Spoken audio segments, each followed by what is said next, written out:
Hi, my name is Clocky, and welcome to my podcast, Nobody Listens to Me Anyway, / Book O'Clock, where we talk about books. But also, this is going to be put on my YouTube channel. So I'm doing a video today because last time I did a video where I was really excited. It was about the Hunger Games.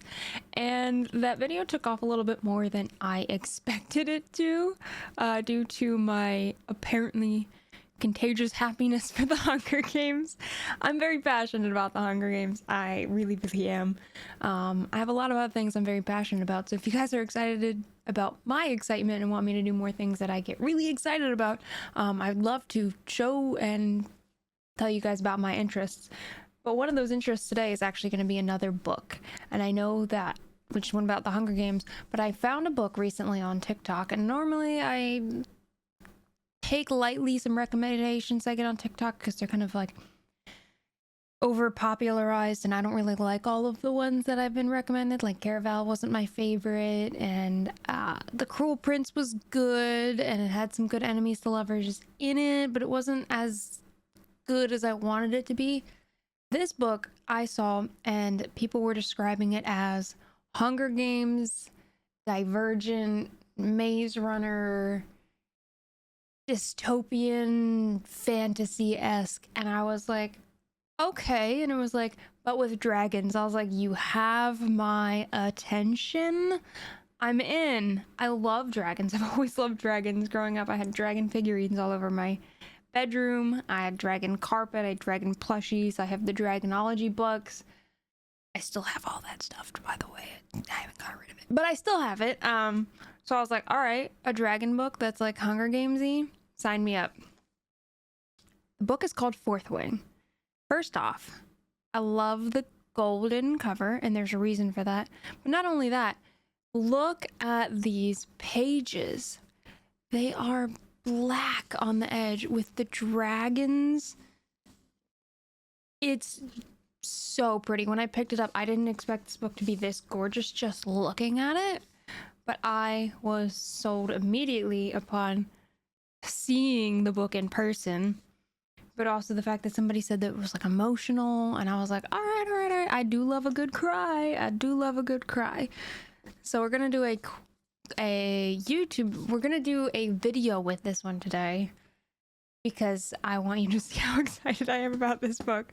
But I'm gonna do my usual Book O'Clock stuff with it, where we clock in with a new book to give an honest review about my book, where my reviews will be available here, YouTube, Spotify, Amazon, Apple Music, all those stuff.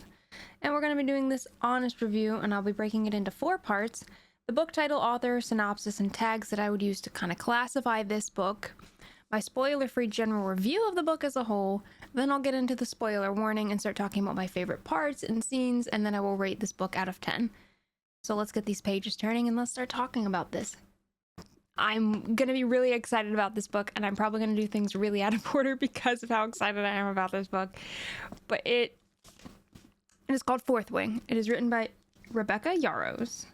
The synopsis, there's 2 of them on here, but let's go with this one. Enter the brutal and elite world of a war college for dragon riders. 20-year-old Violet Sorrengail was supposed to enter the scribe quadrant, living a quiet life among books and history. Now, the commanding general, also known as her tough-as-Talons mother, has ordered Violet to join the hundreds of candidates striving to become an elite of Navarre, dragon riders. But when you're smaller than everyone else and your body is brittle, death is only a heartbeat away, because dragons don't bond to fragile humans. They incinerate them. With fewer dragons willing to bond than cadets, most would kill Violet to better their own chances of success. The rest would kill her just for being her mother's daughter, like Xaden Riorson, the most powerful and ruthless wing leader in the Riders Quadrant. She'll need every edge of her wits she can get to give her just to see the sunrise. Yet, with every day that passes, the war outside grows more deadly. The kingdom's protective wards are failing, and the death toll continues to rise. Even worse, Violet begins to suspect leadership is hiding a terrible secret. Friends, enemies, lovers, everyone at the Basgaith War College has an agenda. Because once you enter, there are only 2 ways out. Graduate or die. I was sold. I was like, oh, we love a tournament arc in an anime, a show, and you're saying it's a fight to the death to become a dragon rider? I'm in. I love high stakes. Love high stakes books, stories, games, shows, movies, all that stuff. I would classify it as fantasy. There is enemies to lovers. There's not, I wouldn't put it as smut, but there is a bit of romance that blooms. It's, I don't want to say it's dystopian because it's more in the fantasy realm, but it has the dystopian Hunger Games vibe. It's a little romantic-y. It's gore, it's war, there's death. It's really intense. It does not spare any expenses when it comes to killing people off and getting its point across.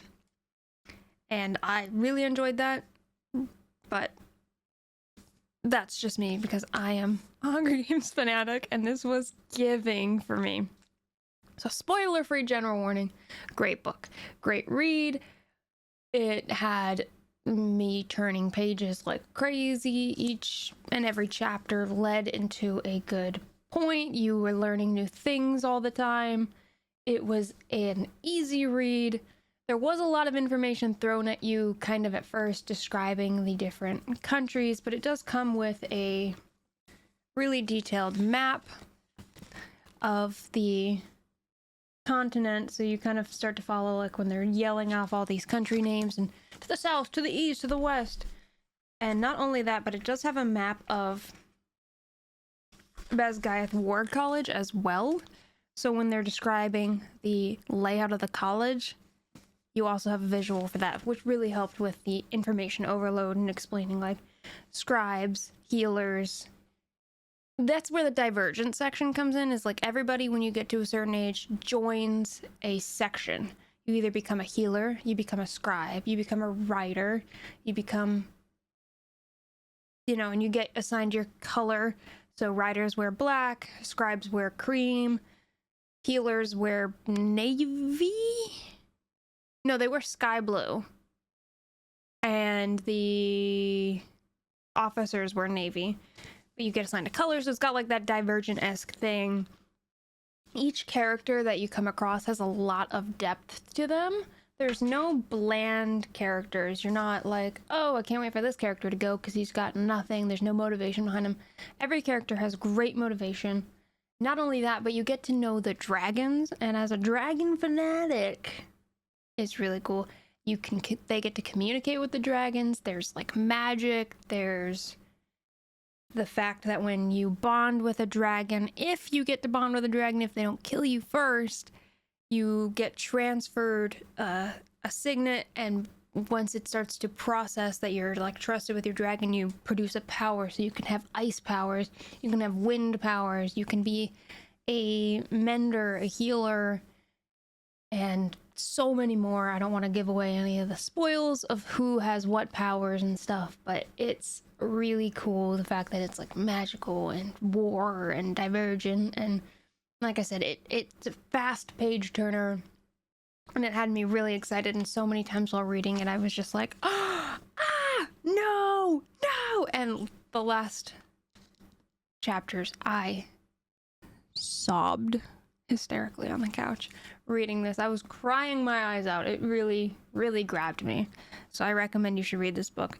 Now we are going to get into the spoiler warning, because I'm going to start talking about some of my favorite aspects of it, my tells and feels during the book.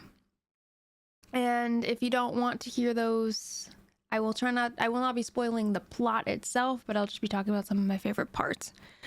So, reflecting on my feelings, the book may contain spoilers. If you'd like to read this book for yourself, you may clock out now, but check out my other reviews or my other podcasts on my YouTube channel and other stuff like that for more content from me.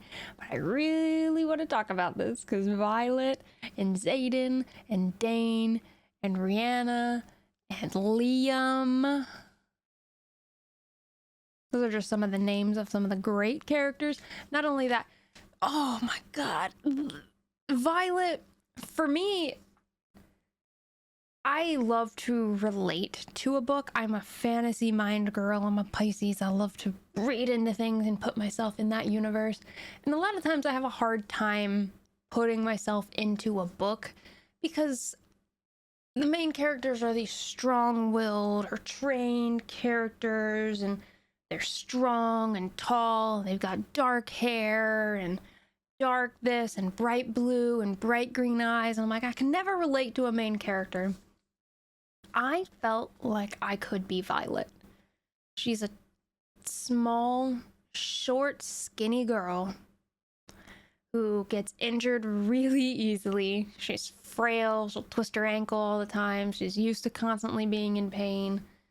That is something I grew up with as an athlete. I was always the most injury prone person around. I was always getting hurt. I was learning to run through torn muscles, run through ankle sprains, and it was just so relatable to me. I was like, oh, somebody who's always hurt and who loves to read because she was supposed to be a scribe, and loves history and loves knowledge above anything else. And while she does eventually get training to be good with combat, she's not really good with combat because she's so small that she ends up using like throwing daggers and small weapons as her main use of things because she's small, but she is fast. And I was like, that is incredibly relatable for me because I am super tiny and I have a lot of speed behind what I do.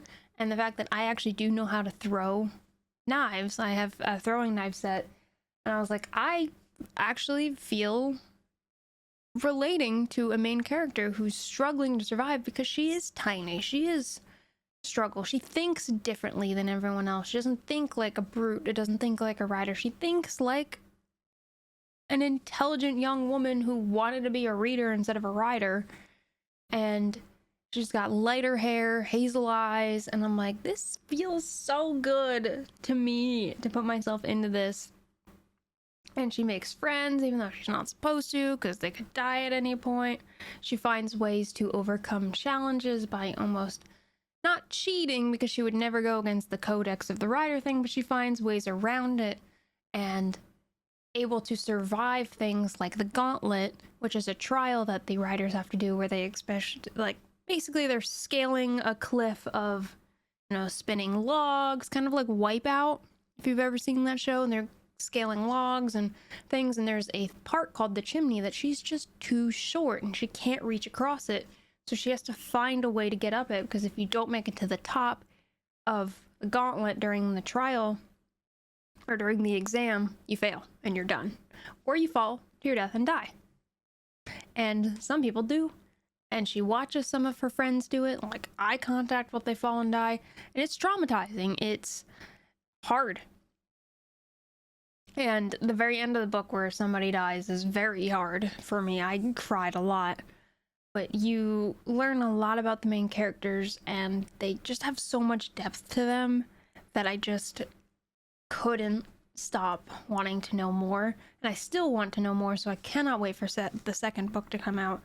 And the dragons that you get to know, the gold dragon's personality is really fun, and the black dragon, I'm going to be really vague with these because I don't want to tell you the dragons what they are, but the fact that they can communicate with the dragons via like a thought connection and getting to know them and what their bonds mean. And as each of the characters develops their powers, and they explain kind of like the fact that a dragon doesn't transfer you powers, it's a human's powers that are being opened by the dragon. So for example, like somebody who has to know all the information in the room may get a power like mind reading. For somebody who's very protective, they may get the power to rebuild the wards. So it's like taking your inner strength and putting it out there and creating a magical power. So watching each of these people's strengths manifest into powers was really fun, and I could not stop reading this book, and I really liked it. So I just really wanted to be excited with you guys because I think you guys should read it, because I'm obsessed and I cannot wait for book 2. Rebecca, Please give me book 2. Please give me book 2. This book is beautiful, and it better be as beautiful as this one, because now if they don't match on my bookshelf, I'm gonna scream. It's so good. 10 out of 10. I'm giving this book a 10 out of 10. There was no part of this book that bored me. There was no part of this book that I was like, oh, I wish that was the... I loved this book. I haven't had a book that I loved this passionately in a long time. I miss dragons. I miss dystopian. I miss the Hunger Games. I miss Divergent. This was it for me. And I'm super excited to read book 2. And I hope you guys enjoyed this video. And I hope you guys like how happy I am. So please check out my other videos here on YouTube. Check out my other podcasts on Spotify, Apple Music, Amazon. Get your hands on this book and read it, and then tell me about it and how much you love it and who your favorite character is and who your favorite dragon is. I've got words to talk about the favorite dragon. Some of the dragon stuff is real heavy. Not in a bad way, but like in a fun, and like we need to talk. Me and you need to talk. So if you've read this book, let's talk. I'll see you guys in the next episode. But for now, Fourth Wing and I are clocking out. Bye-bye.